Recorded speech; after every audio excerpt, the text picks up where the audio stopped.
Bwana Yesu asifiwe, tumsifu Yesu Kristo. Leo kwa neema Mungu tuko katika dayosisi ya Masasi ambao watu wengi wanajua kama Mtwara. Mahali hapa tumekuja kwa ajili ya mafunzo mengi mno. Na mahali hapa ambapo tupo Cathedral ya Masasi. Kuna vitu vingi ambavyo tunaweza kujifunza. Moja ya vitu ambavyo tunaweza kuona hapa ni mamajusi wakiwa katika eneo ambalo Yesu Kristo amezaliwa, na hapa amekuja kumletea manemane na uvumba. Kwa maana hiyo ni sehemu moja ya kujifunza, na hii kanisa lina historia kubwa sana, na kuna vitu vingi vya kujifunza juu ya maisha ya utumishi na huduma. Lakini mahali hapa ni mahali ambapo na tabernacle, sehemu ambapo sakramenti takatifu ipo, na hapa kama mnavyomuona ni taswira ya Yesu Kristo. Na unapokuja katika mahali hapa kuna miujiza mingi ambayo unaweza kupokea. Moja ya miujiza mikubwa ni uponyaji, na wapo wengi ambao wamekuja kuitumia hii madhabahu na wamepata uponyaji mkubwa sana. Kwa hiyo nakukaribisha mahali popote ulipo uweze kusogea katika hii madhabahu ili uweze kupata uponyaji, na viko vingi ambavyo unaweza kujifunza katika hii dayosisi. Hii ni njia ambayo inaenda moja kwa moja katika mlango wa kutokea, lakini hii ni madhabahu kuu ambayo inafanyika ibada kuu kabisa ya uaskofu. Lakini hii pia inaitwa ni madhabahu ya patakatifu pa patakatifu. Kuna vitu vingi ambavyo tunajifunza. Moja ya vitu unaweza kuona mishumaa hii hapa kabisa, mizuri kabisa, na kila mishumaa hapa ina maana yake, na ipo mishumaa mingi sana. Hii ni madhabahu ambayo nimesema anafanyia ibada baba askofu, ibada maalum.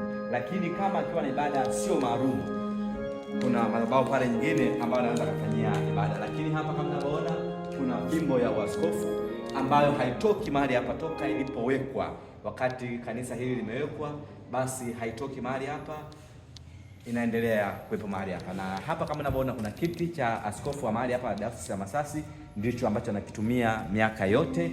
Na hapa kama unavyoona kuna viti vya makanoni na vingine vile kule viti vya makanoni. Yes.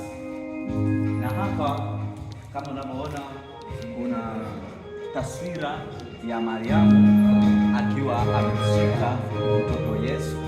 Taswira ya Mariamu hiyo amemshika mtoto Yesu. Kulingana na majira yetu ya kanisa kwa sasa ni kipindi cha Kwaresma na kipindi cha mateso, ndio maana unaona hii taswira imefunikwa. Na hii hapa tumesema ni madhabahu ambayo inafanywa ibada za kila Jumapili. Hii ndio madhabahu ambayo huwa wanaitumia mara nyingi.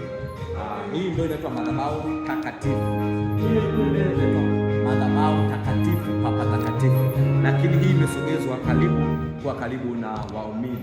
Lakini pana kiti hapa cha askofu mwingine ambaye anaweza kufika mahali hapa, basi huwa anakaa mahali hapa, na kuna vitu vingi vya kujifunza. Mahali hapa unapoona ni jiwe ambalo lilisalia wakati kanisa linajengwa. Wakati kanisa linajengwa, jiwe hili hapa lilisalia. Yes. Lakini mahali hapa pia ni mahali ambapo wanatumia kwa ajili ya kufikishia neno la Mungu. Ni sehemu ya mahubiri, lakini pia ni sehemu ya matangazo. Kwa neema Mungu tunaendelea kujifunza kama unavyoona. Yes.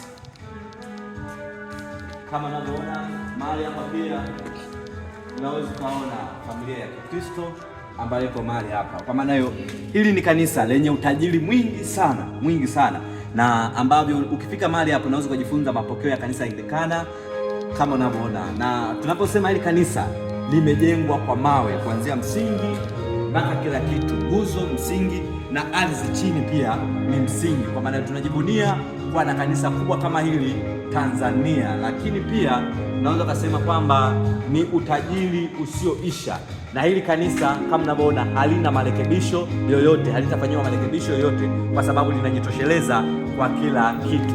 Bwana Yesu asifiwe, na Mungu awabariki sana, na Mungu awatunze. Amen.